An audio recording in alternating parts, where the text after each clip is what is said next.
we've got, I think, a lot of the Board of County Commissioners as well. And then we have Sheriff Carmine Marceno, so I want to thank him for being here. We've been able to, over the last particularly couple months, really help with some key infrastructure projects, both in terms of things, what we're doing with our Job Growth Grant Fund, but also some of the long-term recovery money that's come in over the years to Florida in the advent of, in the Panhandle, Hurricane Michael, but then the rest of the state, Hurricane Irma.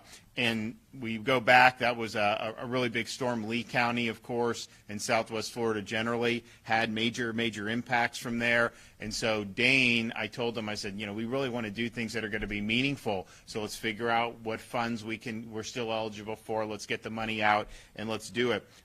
So today we're really excited because we're able to make an impact here in Bonita Springs. And so this is through the Department of Economic Opportunities Community Development Block Grant Program. We're going to be able to award $16.8 million to Bonita Springs to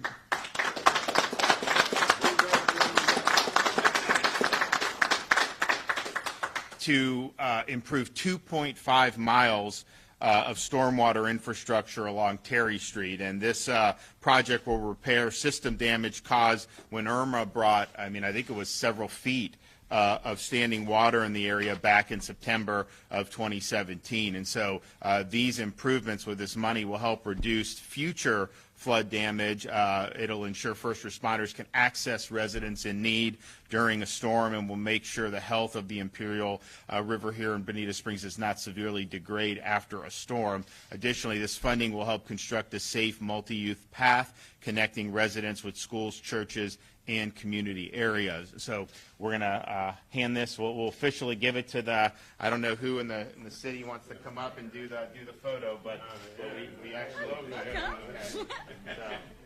actually have the check. About 17 million bucks. All right. Hey, look at the public works director, Matt Feeney, back there. He's smiling. Hey, man. All right. Well, the check is in the mail, so congratulations. Thank you, Governor. Take it. Yep.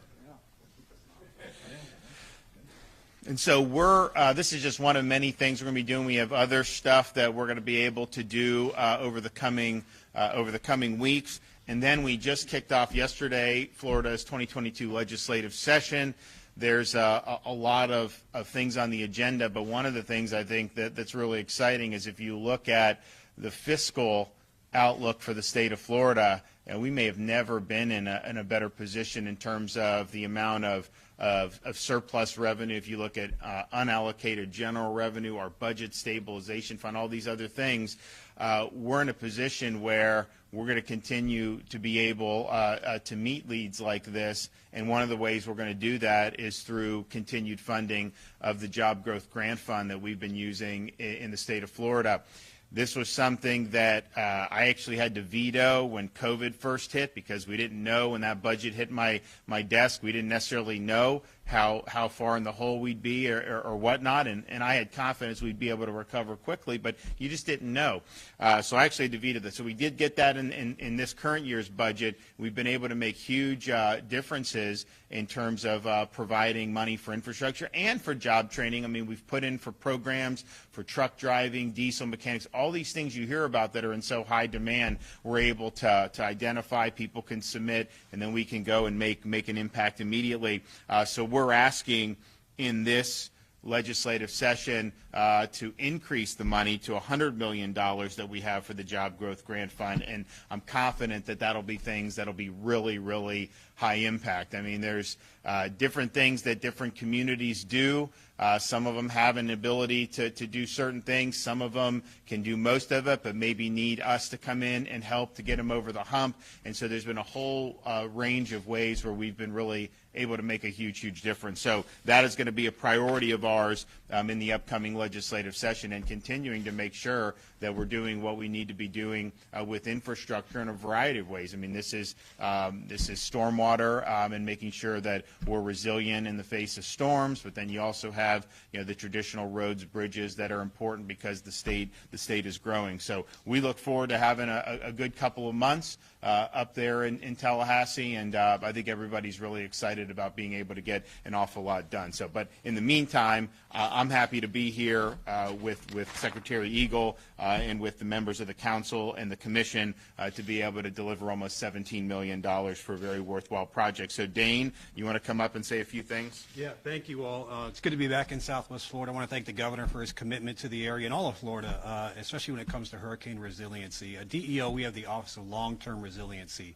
and we come and we look for the areas of last resort that really need the assistance to rebuild from storms. So we're talking about Hurricane Irma. That was in 2017. I was at the EOC with many of the people behind us riding out the storm. We come out on the other side, and Bonita Springs was one of the harder hit areas when it came to flooding. Feet of water standing for weeks. And this award is going to help them complete that project to make sure that that is a thing of the past. And we're going to be doing more across the state, so we're excited about those opportunities. But really thank the governor for his commitment and the locals for working on this. When these awards come in, they've got to score out independently. We can't just pick them out of a pot and say, let's do this one. So we're glad to see this come out on the other end. And the governor is very excited to be here today, and I'm glad to tag along. Thank you all for the opportunity. Okay. All right, we have County Commissioner Ray Sandelli. Well, good morning. Not a better way to start a day, another beautiful Florida day. I would like to extend my welcome and appreciation to our governor. Thank you for your continuing service to our country. To Dane Eagle, who's been a friend and a mentor for me for quite a while, thank you. I'm glad to hear that Brooke and your son are doing well. To our elected officials, our first responders, and our many neighbors who contribute and serve this community every day, thank you very much. My wife and I moved to Bonita Springs about 10 years ago for a variety of reasons. We are thankful for that every day. Locally, we have a great cooperative and candid working relationship with many of the key players here within Bonita and statewide. We dedicated a beautiful new library. We worked through the transition of the old library to a monoclonal distribution center, which is still up and operating. We created a great environment on Old 41, very unique in that touch of old Florida, which is so much that we can all enjoy. This all happens through a cooperative, very candid interrelationship between the city, the county, and certainly in the state. So like my neighbors, my wife and I experienced the wrath of Irma, from cleanup to a very proactive stormwater and flood mitigation effort, improving our infrastructure. We witnessed Terry, which was very, very challenged, and so on and so forth. But we now use that road almost every day for one reason or another, and it's a great causeway. It's really a best-in-class development, which everybody should be very proud of. Especially important, obviously, is the proximity to the neighborhoods along there, our parks that are along there. Jesse and I have talked about the safety of our kids going now on the new section across to the soccer fields. And if I was younger enough, I'd go out there and try to play with them. That's not going to happen. So the 1.5 miles from Old 41 to the roundabout is done. This is the second phase, the 2.5 miles. And as I tried, when I talk to people, it takes patience, it takes time, and it takes money to get these things done. So we're very appreciative for everybody's work on this. And Ellie, thank you for doing the heavy lifting on this grant. You're the hero in all of this stuff like this. Thank you to the city for the $5 million from the general fund that they put in, along with this. This is how things happen. Governor, your leadership, commitment to our community, our waters, public safety, and most importantly, our citizens is greatly appreciated. Our very best to you and your family, and thank you from all of us. And to our country. What's that? And to our country. Oh, yeah, of course. So good. Well, you guys got it. It's going to be high impact, and like I said, there's going to be more that we're going to be doing, both from our Job Growth Grant Fund, some of the stuff that we're still going to use for long-term recovery, and then whatever we end up with in the next legislative session will have big impact. But, Ray had mentioned just how happy that they are that they've been here for a long time. It's amazing the people that are coming, like how much happier they are to be able to be, in Florida, but particularly I would say this part of Florida, people really love it, and very few of them ever look back once they come down here. And so I think that's just a testament to being blessed to have a great state but also, to have a strong community down here in Southwest Florida. So we appreciate that. Okay, we're happy to take any questions. Yes, ma'am. Governor DeSantis, lead health officials held a press conference yesterday talking about the Omicron surge. They said they're really overwhelmed with patients. Yes, they're not as sick as they were before, but the hospital system has more than 300 employees who are out sick or isolating because they were exposed. The state had a plan before to help hospitals. Is there still one now? In terms of being exposed, I mean, look, that's a decision that they're having to make. I mean, our view is make it, do not send people home who are healthy. I mean, I don't know if that's what they're doing, but I think if you talk to Surgeon General Latipo, he's really stressed symptoms-based approach to this.